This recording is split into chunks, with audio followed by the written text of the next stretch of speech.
And hello, everyone. Welcome to Ozarks History. This is Vincent Anderson. Welcome you today. This is our really a first chance to live stream. We've never really live streamed before. Kind of toyed around with the idea, but never really went through with it. But now we're taking off on doing our live stream. And welcome. And so this is a new experiment for all of us here. And just looking forward to a good time. We're going to cover some things that we've been having, that we've been accomplishing here in Ozarks history. So first of all, I want to go ahead and say thank you to all the subscribers that have been subscribing over the past few months. I really decided to really dive into this and get serious with everything here in Ozarks history with the YouTube channel back in the last of August, and in September we decided just to steam right ahead. And since that time we began with 32 subscribers, and after 32 subscribers we started growing and we started adding more content to everything. And with that content, let's see, we've gone from 32 this morning. I think I checked and saw that it's around 490 subscribers. I want to thank everyone for subscribing. And, you know, we're doing Ozarks history. And in my mind, I'm thinking I'm going to have a lot of people from America, the United States, and the Ozarks subscribing. But that's really not the case. Let's see. We've had quite a few subscribers. The number one country, and I want to say thank you to the country, believe it or not, it just blows me away. The country would be India. India comes in actually number one, and after India, the UK, and then the United States. After the United States, we go to the Philippines, Vietnam, let's see, Thailand, Indonesia. So we're getting Vietnam. Hello, Vietnam. Good morning, Vietnam. I wanted to say that. Just got to say that. So thank you, Vietnam, for the subscribing and the watching. And it has really grown, and just plain tickled to have you along on our journey here. And we have plans for this coming year of more things to share and open up and to do. I'm going to go ahead and kind of give you a little review what we have covered, and then what we're going to do in this next coming year and what our plans are. First of all, I want to go ahead and dive into something like this right here. This is the area where I grew up at. This is the region of the White River. This right now is not the White River. This is more Bull Shoals Lake. But this was the White River all the way up to 1950s, early 1950, 51, when they started damming everything up. It turned into Bull Shoals Lake.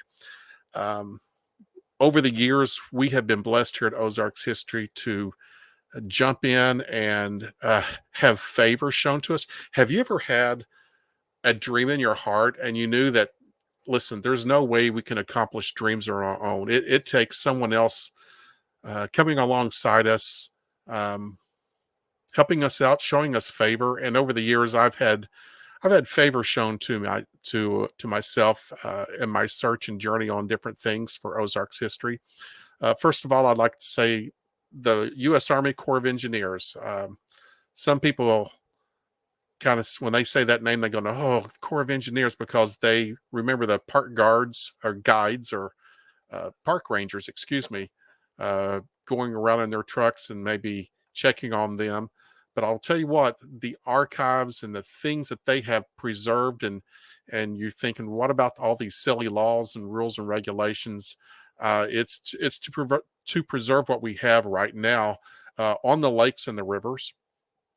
And so I want to thank them. And because of their archives, there was someone down in the archives, the first lady I really met and got to know down there in Little Rock, Arkansas. Her name is Shawn Snow. And she has shown favor to me. And I was looking for maps of the Corps of Engineers from the 1880s of the White River and of the Arkansas River. But she has really opened up the door for the White River for me. Got to look at these maps from 1880. They were surveyed from 84 to 86 7. They were published in 88. Do you ever walk into a room and you've worked for something and haven't seen it, but all of a sudden you know it's just about there? That's what happened when um, these maps came along. And so she called me up and said, "Hey, Vince, we found the maps that you're looking for. We have them here." Um, so I went down there. I was going to go down and digitally scan the maps. And I sat at that table, and it was just like goosebumps just on your arms. And oh my goodness, you knew that something was just what you worked for is just about to happen. And I flipped open the title plate of that map, and oh my goodness, it was a beautiful map. And we're going to show those maps also in detail of the White River. But this is the location I'm going to be focusing on and what we're doing our research on, this part of the White River. I love all parts of the White River, even the flat parts in southern Arkansas. But this is the part we're focusing on right now. This is the Oakland Bull Shoals area, all the way up into right up the edge at the very top. It'll be Pontiac. I have circled that would be Pontiac, Missouri. And then Theodosia, Missouri is on up the way just a little bit further north of Pontiac. Those are my home stomping grounds. This whole area is, I grew up around. And so I know this area and I love this area. As we look at the White River, there's the river channel. I kind of drew it with a yellow marker there underneath through the Bull Shoals Lake. And then you'll see the little dotted line going up. That is the little North Fork of the White River. Now we have the big North Fork of the White River. That starts at Norfolk, Arkansas, and goes all the way up to Norfolk Dam. And you have Norfolk Lake, and that pushes all the way up into Missouri, up into Tecumseh area. And we have Udall, Tecumseh, and then you're going up to the Norfolk River. You've got Bryant Creek that comes in. If you're in Ozark County, and there's the Norfolk River, but boy, Bryant Creek is it's historic, but it's also a nice little place. It's beautiful through there. So let's go ahead and just blaze right on through here. This is what an old map looks like in the Corps of Engineers archives this is the relocation of the cemeteries. And this is what I didn't really start out to work on cemeteries. I really started looking at this area, including cemeteries, because I'm looking for context for the purpose of, and I've mentioned this before, the purpose is to get the context of the area before Bull Shoals Lake, the context area of the White River, all the way back into the 1840s, 50s, and 60s. As a historian, I am looking at the context of slavery in the Ozarks. And so I'm trying to go back, and I want to get the context of it. And I have been working through, and also finding former people who were once in slavery. And I want to do some things that actually happened on slavery in the Ozarks. Here's my problem. I have it finished. Oh, let's just come back here to the real me and just show you this. These are my papers that I have just finished working on. And this is just slavery. And this is 124 pages. And this is just Marion County only, of just the slavery in Marion County, what went on in Marion County. And Marion County during that time of the 1850s and 60s encompassed also where I'm living at right now. Currently, it's in Baxter County, Arkansas. So it includes the area I'm at. The problem is YouTube and the algorithm that I can lose. I can lose video. I can lose anything, and I can lose my algorithm here, and I could lose my channel.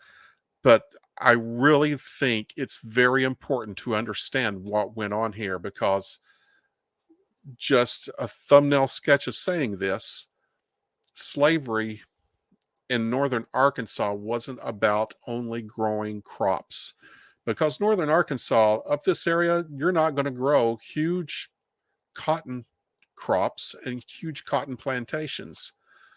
There's a different crop.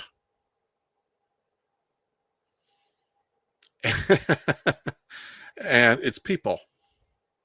And the demand for people from this area that were held in slavery, the demand from up north, there was a demand for that.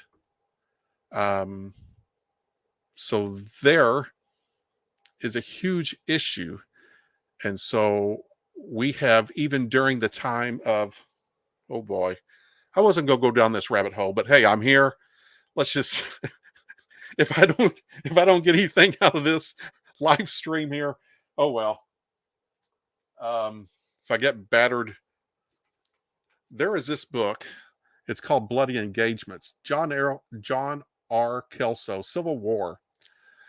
Kelso was stationed in Springfield and Forsyth area in the Union. He was a lieutenant and it worked his way up to a captain in the Union Army during the Civil War, and he made forays or raids down here in the Ozarks.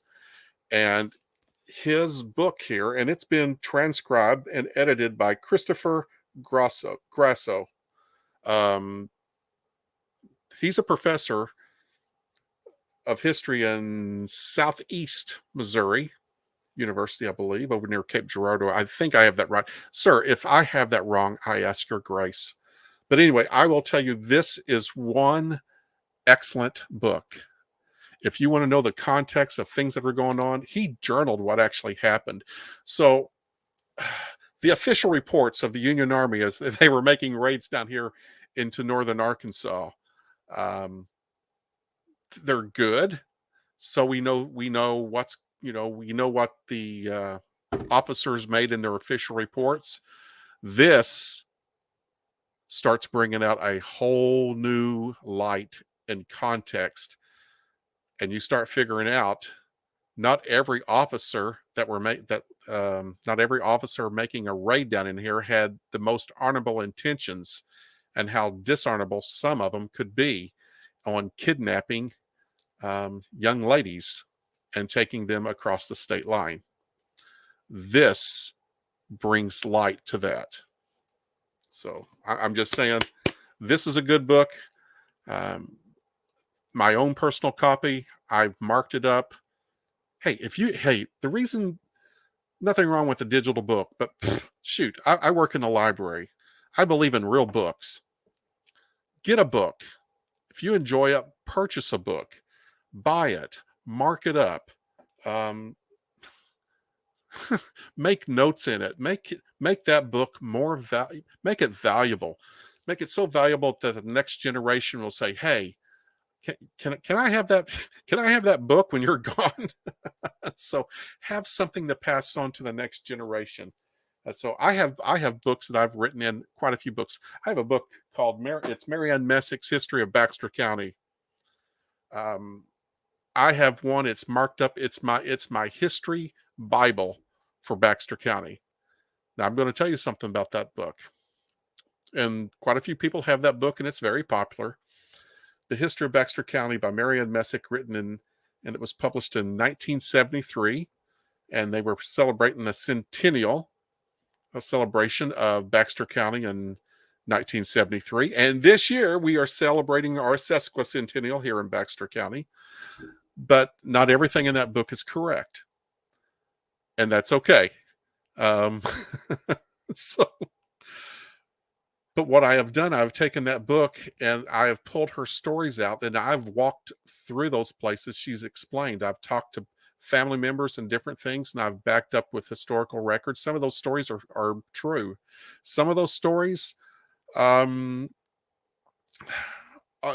not as they're not as true. They're good stories. They're great stories. Oh my goodness, they are wonderful stories, but they're not all true. There's kernels and elements that you can go, okay, I can use this. This is something I can use.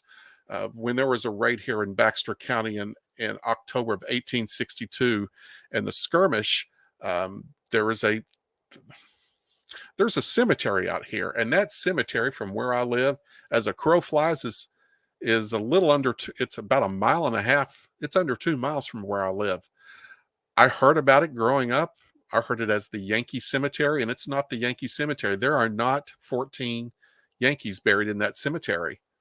Um, they're Confederates. Uh, there were no Yankees, Union soldiers killed during that raid.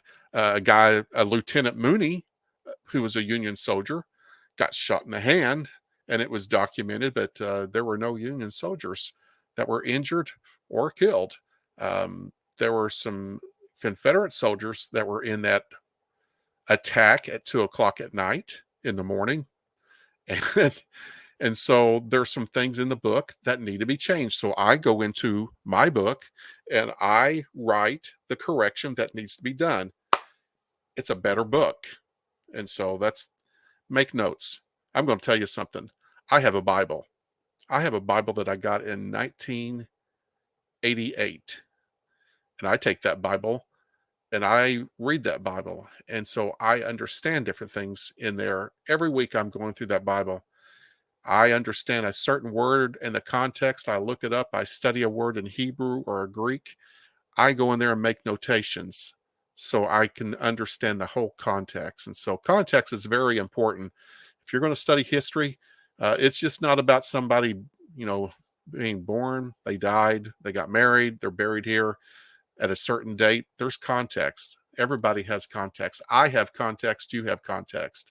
There's a lot more to me than you can see on this screen, and there's a lot more to you.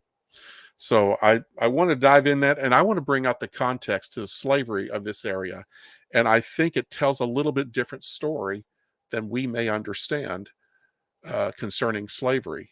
And I will say, when I worked on the slavery of Northern Arkansas, it took me about 6 months. The reason it took me so long, I had the records and I was going through and I was making the charts and the graphs for the records. What really bothered me in my heart, the whole thing is it had to do with children. I had no idea. I had no idea on the concept of how many children were in this area. It blew me away. I had no idea how many children were in slavery in this area. Wow. So, and my family's from this area. I had no idea what they saw. And so now I'm understanding what they saw. Okay. Let's move right along. Let's get back into where we were headed. Yeah, it's this map right here. And so we're just going to go here and get a little bit bigger picture of it, and let's move right on.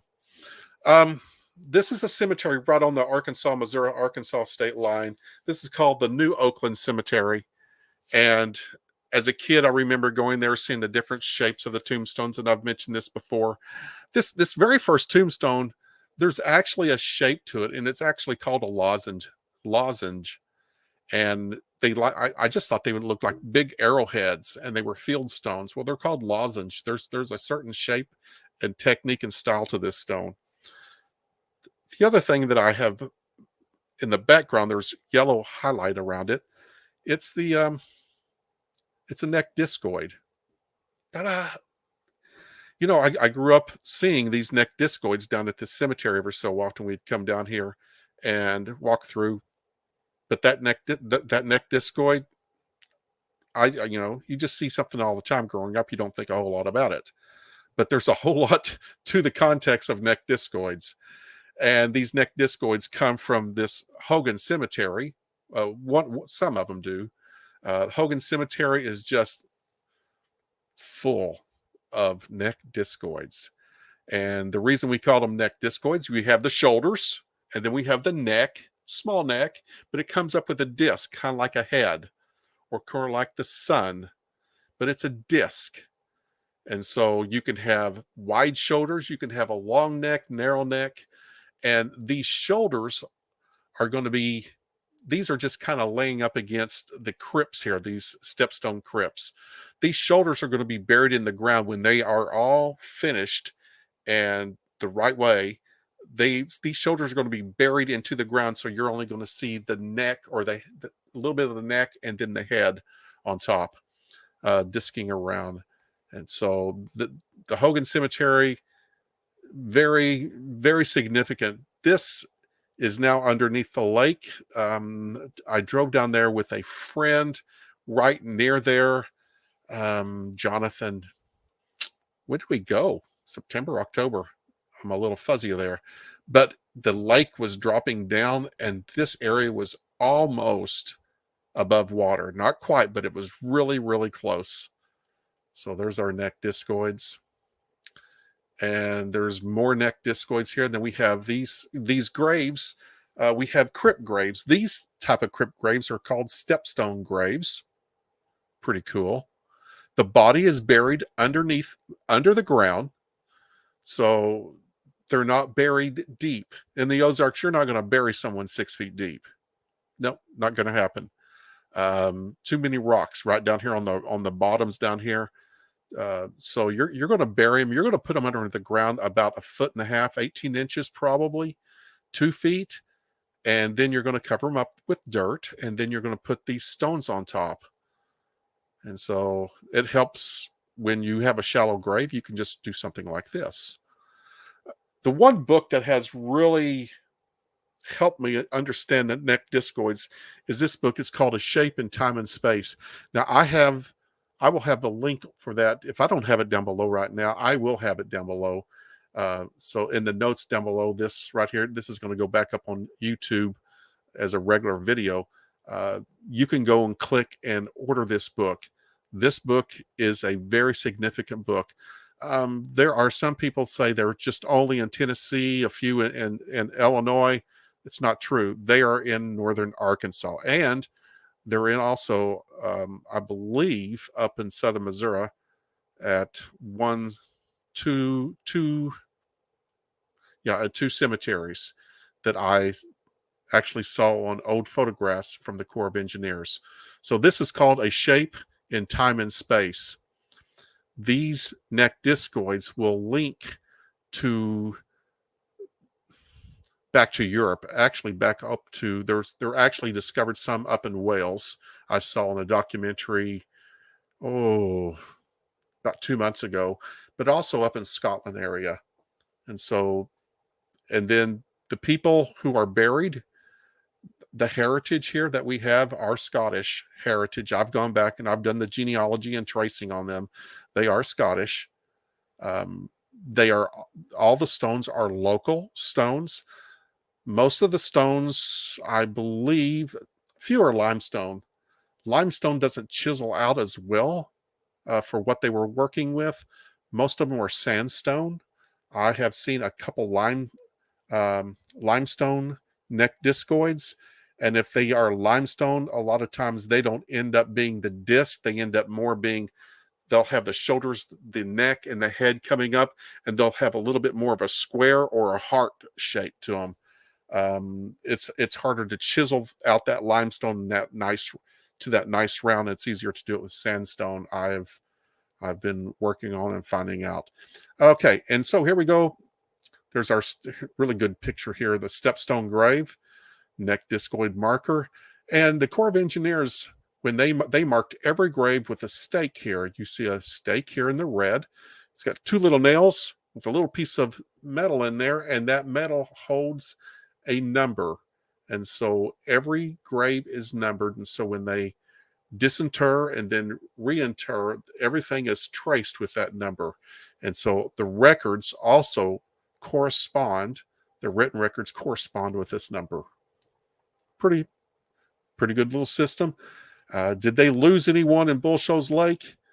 If they did, it's not their fault. Somebody said, because they would have boards, cemetery boards saying, yeah, there's someone here, and they would put the stakes. So it was up to the local cemetery board. It's up to grandma and grandpa who knew where they were buried at. It's their responsibility. So if somebody is left underneath the lake, it's not the government's fault on this one. Oh, it's so fun to blame the government. A lot of times it works, but it's not the government's fault on this one. It's some family member, or it's a cemetery. Um, it's a cemetery board. They missed it, so nothing to worry about here on the Bull Shows Lake.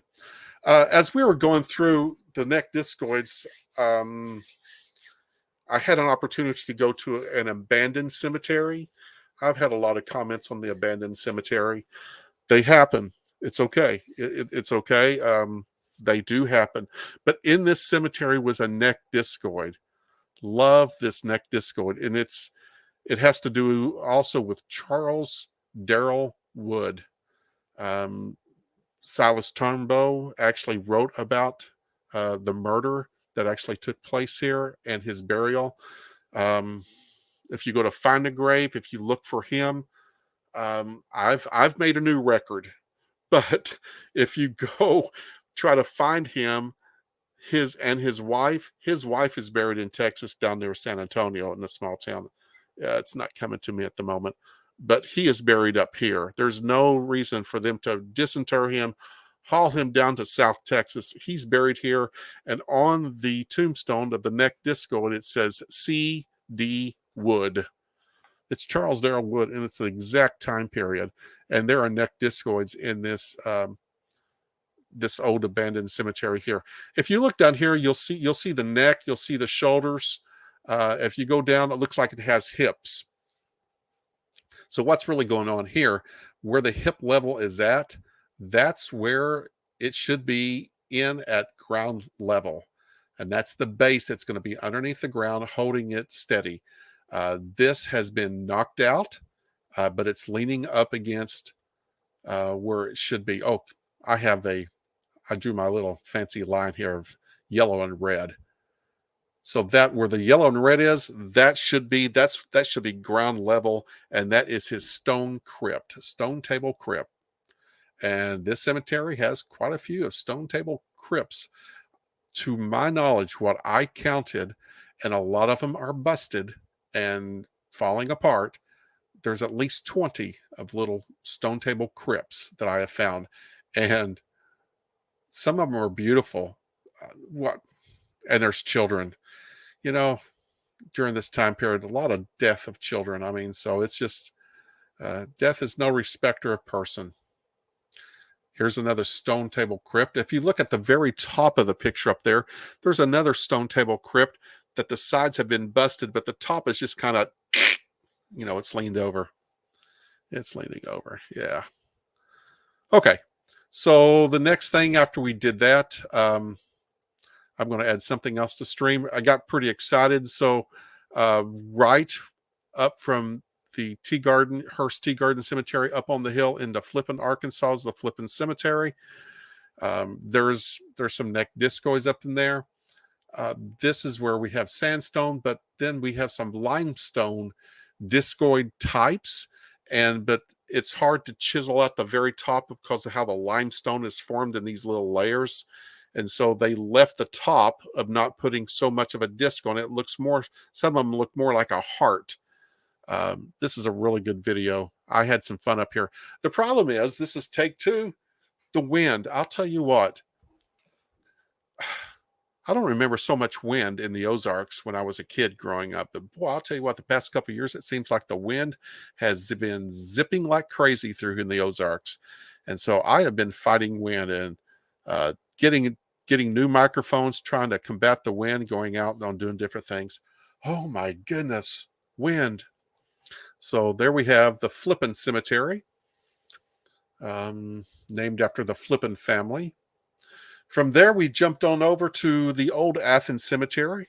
So we have 2 more graves, and we have some more stories here.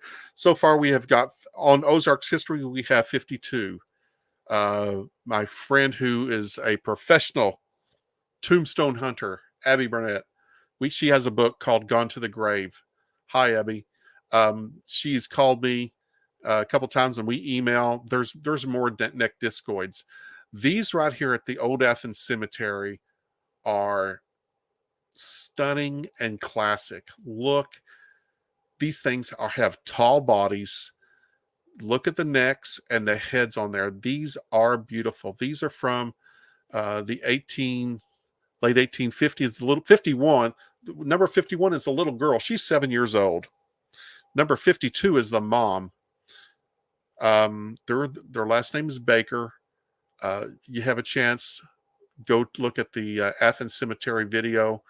While I was there, I had the opportunity to walk over probably 25 yards from here and see some other tombstones of family members of the Andersons that helped establish a church there. And so in that area of Bennetts Bayou. Bennetts Bayou is very significant also in Ozarks history because Schoolcraft, he actually came down through Bennetts Bayou. He trekked through there a couple times. He did a little loop and circle. After he was there at Bennetts Bayou, he zipped up towards Tecumseh area, Udall area. What we see if you look on the map near Udall, crossed the Norfolk River. And after he crossed the Norfolk River, he headed up on a high ridge up that area. That's going to be Howard's Ridge. And he worked his way up that way and down through Lick Creek, and through Lick Creek, he dropped down and started walking in the valley and ended up a little with the confluence of the Possum Walk and Lick Creek, and that would be Mammoth, Missouri. So I grew up in Mammoth. That's my home. He starts describing different things about deprived of his horse. So I go down where that old slough was at, and we have fun. We go down there and take a look at the area. I read the story. I like the story so much. The next week I thought, you know what? I'm going to do the whole thing in context. That's what we do as historians. In context, there's our theme. So I do the whole thing in context, leaving that after they had left Bennetts Bayou, what happened as they were working their way on over to the Pontiac and down to Oakland area. So that's what we did there. Oh, look at those little pictures. Can't see much of those. Well, I'm just going to go ahead and tell you what those pictures are. Those pictures are pictures of Silas Turnbow, and I am doing stories of Silas Turnbow. And as we work on Silas Turnbow here,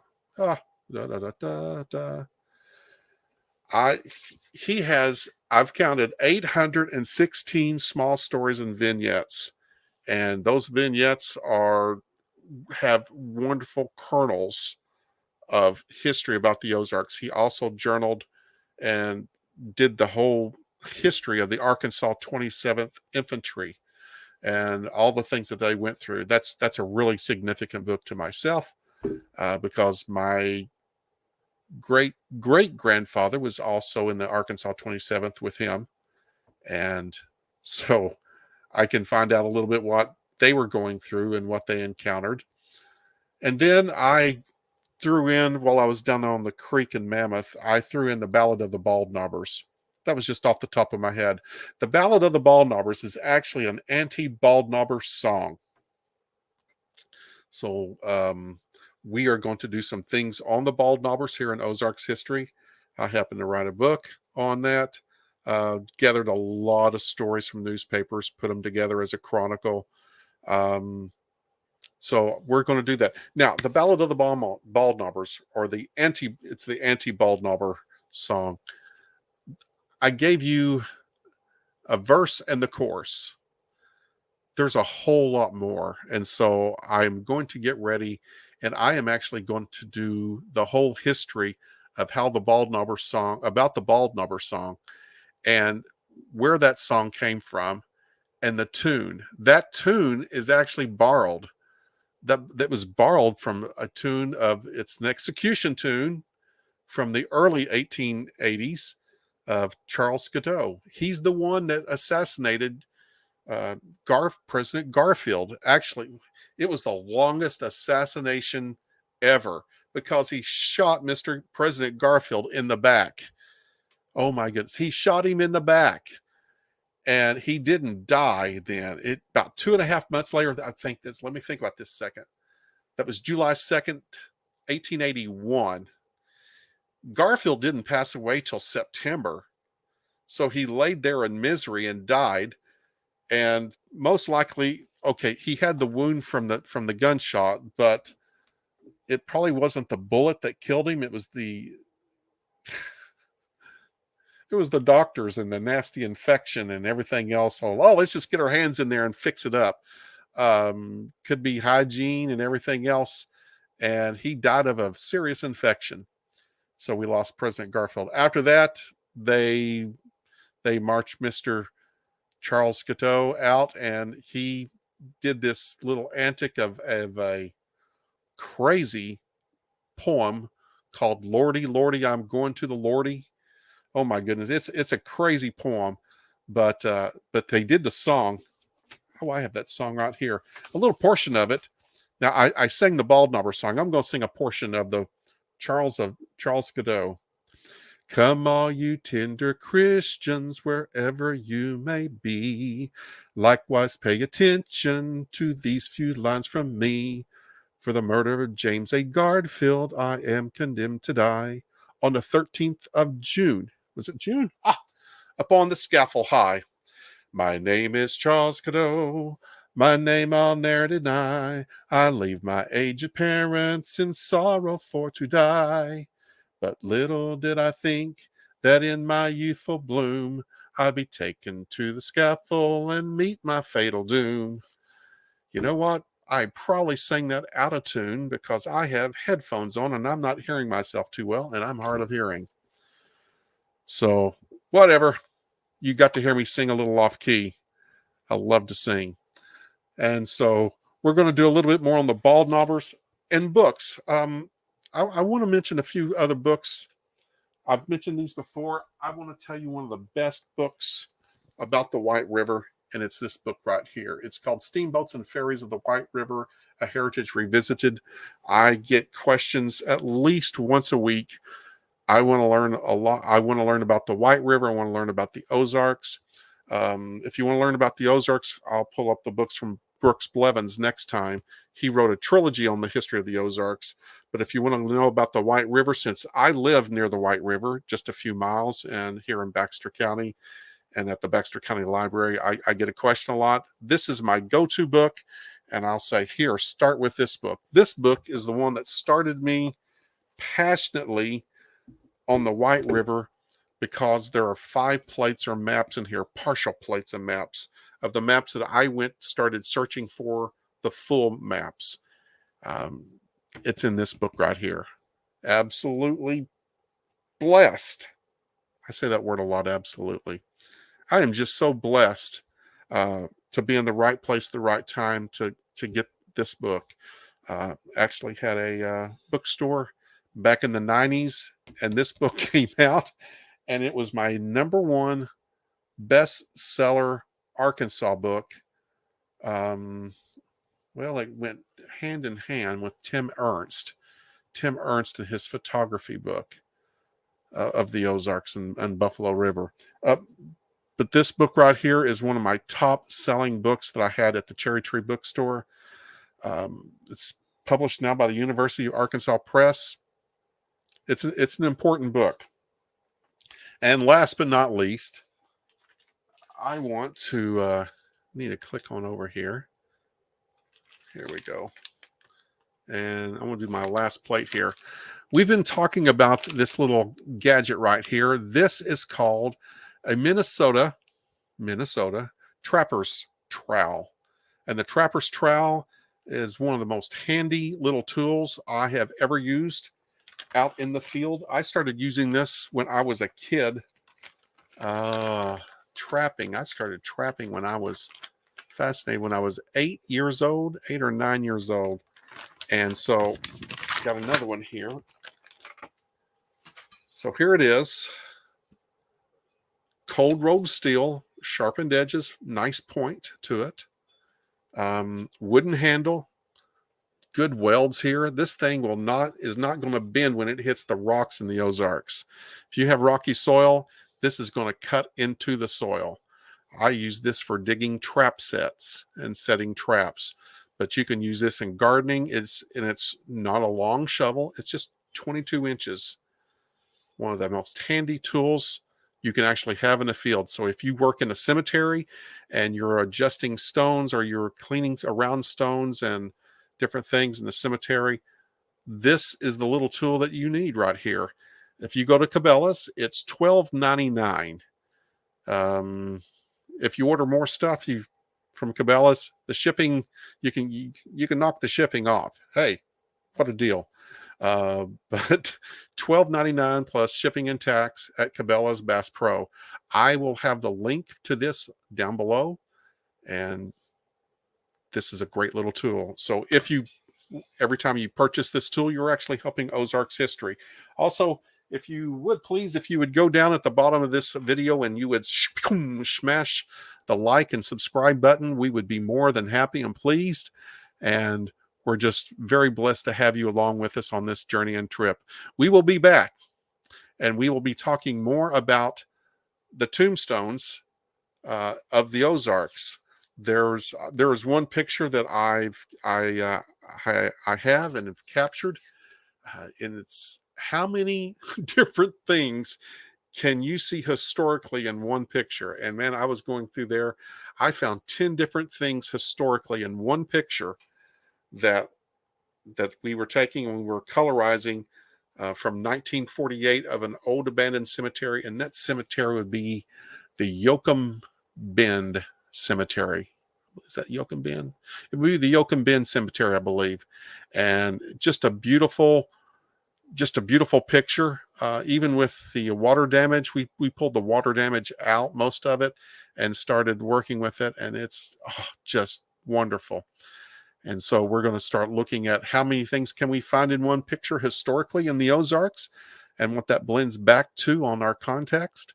Then we are going to dive in some more to the Bald Knobbers and the Bald Knobber song. We're going to do the whole Bald Knobber song. We are going to do every cotton picking verse. I don't know if you want to hear all verses, but I'm going to sing the whole song on that. And then we're going to get into some more of the slavery in the Ozarks. And I think it's very important. Speaking of slavery in the Ozarks, I did slavery in the Ozarks on my website on Ozarks history in Ozark County, Missouri. I did that one first. I thought, well, you know what? I grew up there. A lot of my family are in Ozark County. It's in Missouri. I'm going to do slavery there, and even the Union soldiers that had slaves, and put some things into context. So I'm not picking on one county just out of sheer glee or whatever. I went to my home county and did that one first, and that one is on my website of Ozarks history. I've also worked on Taney County. I've worked on Taney County, Missouri. That's where Branson, Forsyth is all located at. I've done Izard County. That's down Calico Rock, Melbourne area. I am almost finished with Independence County, and that would be Batesville, Arkansas. Getting into the whole context over there. And then Fulton County, which is over near Salem. And there's a lot of dynamics going back and forth of Union and Southern sentiment and slavery, pro-slavery, anti-slavery, the thing going back and forth. And so that's what we're doing here on Ozark history and covering the context. And the rabbit hole we fell down was the cemeteries. But I think it is actually helping us understand and bring in the context of what's really going on here in the Ozarks. I want to thank you very much for subscribing and checking in with us today. We will see you very soon, and we will have some more fun in Ozarks history. Thank you for live streaming with us. Bye-bye.